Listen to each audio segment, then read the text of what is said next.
जय श्री राम दोस्तों, जय हनुमान। तो आज हम बात करेंगे जब शक्ति आती है या आप किसी शक्ति को बुला रहे हो या किसी शक्ति की आप पूजा पाठ कर रहे हो या आप शक्ति को इवोक कर रहे हो।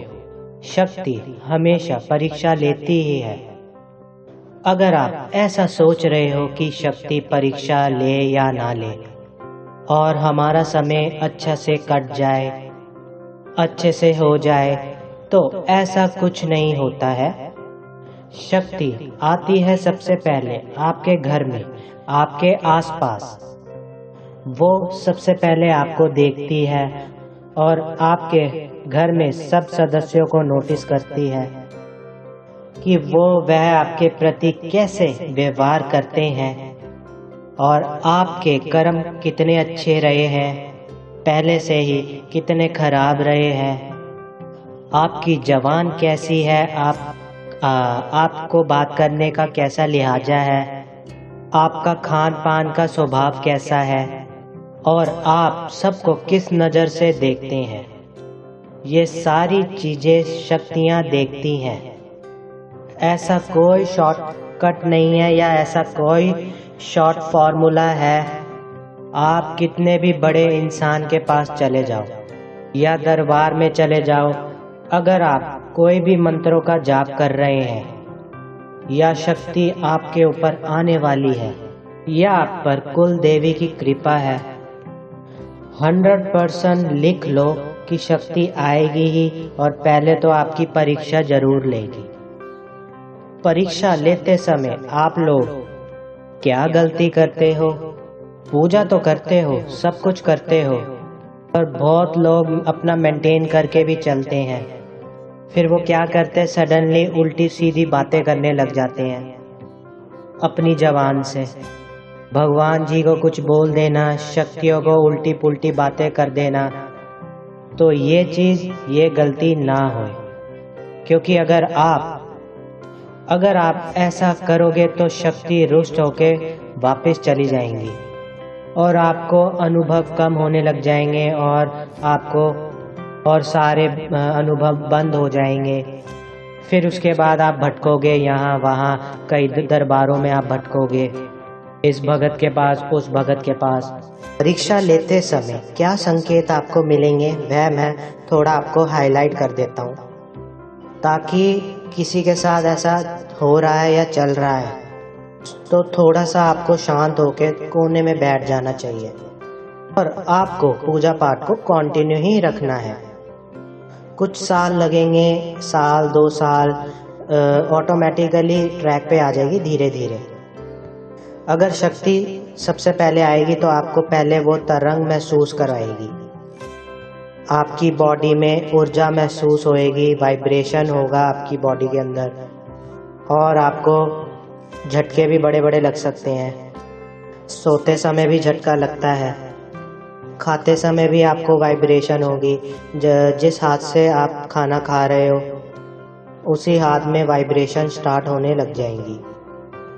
तो आपको समझ जाना चाहिए कि आपकी पूजा पाठ अच्छी चलने लग गई है और परीक्षा भी आपकी चालू होने लगी है या चालू हो रही है या चालू होने वाली है।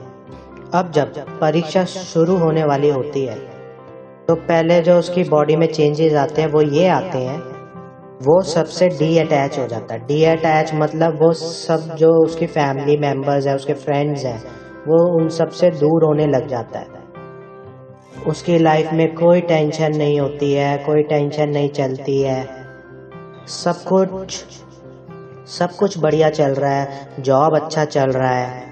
अगर बच्चे हैं तो बच्चे अच्छे से खा पी रहे हैं या पढ़ रहे हैं, घर में शांति है, सुख शांति बनी हुई है घर में।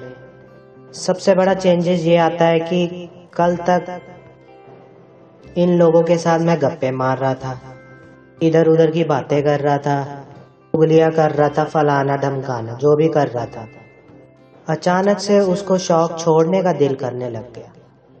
उसको 2-2 घंटे फोन पे बिठा दो तो वो करता था, पर जैसी शक्तियां परीक्षा लेने लग गई वह उसका फोन ही छूट जाता है। एकदम छोटी छोटी लेवल की बात बता रहा हूँ, जो सिर्फ आप ही महसूस कर सकते हो। आप जितना भी इंजॉय करते थे, आपको कपड़े नए नए पहनना अच्छा लगता था, आप अपने कपड़ों को मेंटेन रखते थे, अपने आप में मेंटेन रहना और अच्छा खाना पीना, अपने ऊपर बहुत ज़्यादा एक्सपेंसिव करना, अचानक से आप इन सभी चीज़ों से अलग हो जाओगे।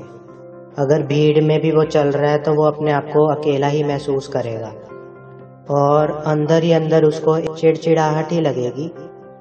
ऐसा लगेगा कि मेरे साथ क्या हो रहा है। वो क्वेश्चन करेगा अपने आप से कि मेरे साथ क्या हो रहा है, मैं पहले ऐसे था ही नहीं। उसके सबसे पहले दिमाग में क्या बात आएगी आपको मालूम है? वह उसके दिमाग में ये सब बातें आएंगी कि मैं पूजा कर रहा हूँ इसलिए तो नहीं हो रहा। सबसे पहले वो हर चीज़ को दोष देने पर बैठेगा। वो क्या है? पूजा पाठ। कि मैं पूजा पाठ कर रहा हूँ, मैं मंत्र जाप कर रहा हूँ, कहीं इसकी वजह से तो नहीं हो रहा है। तो सबसे पहले जो आपकी परीक्षा चलती है तो आप उसको दोष देते हो, जिसको बिल्कुल नहीं देना है। वही गलती करने जाते हो जो गलती नहीं करनी चाहिए। पूजा पाठ को दोष दोगे या उल्टी सीधी बातें करोगे या अपने अंदर गलत विचार करोगे। कई बार आपको इतना गुस्सा आएगा कि आप कंट्रोल नहीं कर सकोगे और धीरे धीरे आपका खान पान छूटने लगेगा और आपका खान पान कम होने लग जाएगा और आपका स्ट्रेस लेवल भी बढ़ जाएगा, डिप्रेशन बढ़ जाएगा। एक तरह से हम डिप्रेशन नहीं बोलेंगे, ये हम बोलेंगे कि आपके अंदर उथल पुथल हो रही है। तो इसकी वजह से आप अपने बारे में बहुत ज़्यादा सोचने लगते हो। एक प्रेयर आपको रोज करनी है कि जो भी गलती भूल चूक हुई है, माता रानी, बाबा, जिसमें भी आप बिलीव करते हो, उनको सभी भगवान को बोलना है कि मुझे माफ़ करो, मुझसे गलती भूल चूक हुई है। ये इसलिए हो रहा है क्योंकि आपकी पास्ट लाइफ कर्म आपके आगे आ रही है। तो कर्म जब तक आपके अच्छे नहीं होते तब तक आपको शक्ति प्राप्त नहीं होती। कहते हैं ना, सिद्धि और शक्ति में फर्क है। शक्ति आएगी, परीक्षा लेगी, परीक्षा में आप पास हो जाओगे तो शक्ति आपकी परमानेंट सिद्ध हो जाती है। तो शक्ति आपकी परमानेंट हो जाती है, वो सिद्धि बन जाती है। सिद्धि के बाद महासिद्धि भी होती है, उस पर कभी हम और कभी बात करेंगे। इसमें क्या होता है, परीक्षा चलते समय आपके घर वाले झगड़ा करेंगे कि पूजा पाठ मत करो, क्यों करते हो इतनी पूजा पाठ। दूसरी चीज़, आपके अंदर हमेशा शक जैसा व्यवहार हो जाएगा कि आप छोटी छोटी चीज़ों को लेकर शक पैदा करने लग जाओगे। और तीसरी चीज़, आप अपने आप से अटैच हो जाओगे। जैसे मैंने आपको बताया था कि आपको अपनी चीज़ें ही पसंद नहीं आएंगी। और चौथी चीज़, आपको अपने ही बच्चे अच्छे नहीं लगेंगे और आपको रिश्तेदार भी अच्छे नहीं लगेंगे। और पांचवी चीज़ जो है, जो अगर आपके साथ परीक्षा चल रही है तो आपकी जो फेवरेट चीज़ है, अगर जैसे आपको मीठा खाना अच्छा लगता है तो आपका मीठा एकदम अचानक से छूट जाएगा।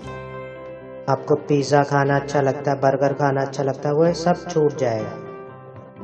तो शक्तियाँ आपको बता रही है कि आपको पृथ्वी पे रहना है और हेल्दी रहना है और हेल्दी तरीके से जीवन व्यतीत करना है, जिसकी वजह से जो आपकी हैबिट है वो छुड़वा रही है, क्योंकि वो अच्छी नहीं है। आपकी परीक्षा चलेगी तो आप फल फ्रूट पे आ जाओगे, बहुत ही कम खाओगे और खाओगे तो सात्विक ही खाओगे। और जैसे ही आपका फूड चेंज हो जाएगा तो अंदर से आपकी कुंडली शक्ति मजबूत हो जाएगी। आपकी जो कुंडली शक्ति है वह तुरंत ही आपके चक्रों को भेजना शुरू कर देती है। ये बहुत ही पावरफुल हो जाती है। अमावस्या व और पूर्णिमा पे आप इसको महसूस भी कर सकते हो अगर आप उस टाइम ध्यान करोगे तो ये सभी चीज़ें होती हैं। परीक्षा ख़त्म होने में समय लगता है। अगर आप ये पूछोगे या परीक्षा कब तक चलेगी, तो परीक्षा 3 साल, 4 साल, 5 साल कभी भी चल सकती है। कितने टाइम तक चल सकती है? जो एकदम टफ वाली परीक्षा, जो टफ वाली परीक्षा होती है वो कम से कम 2 से 2.5 साल चलती है। अगर आपको मेरी वीडियो अच्छी लगे तो सब्सक्राइब कीजिए मेरे चैनल को और लाइक कीजिए मेरी वीडियो। धन्यवाद।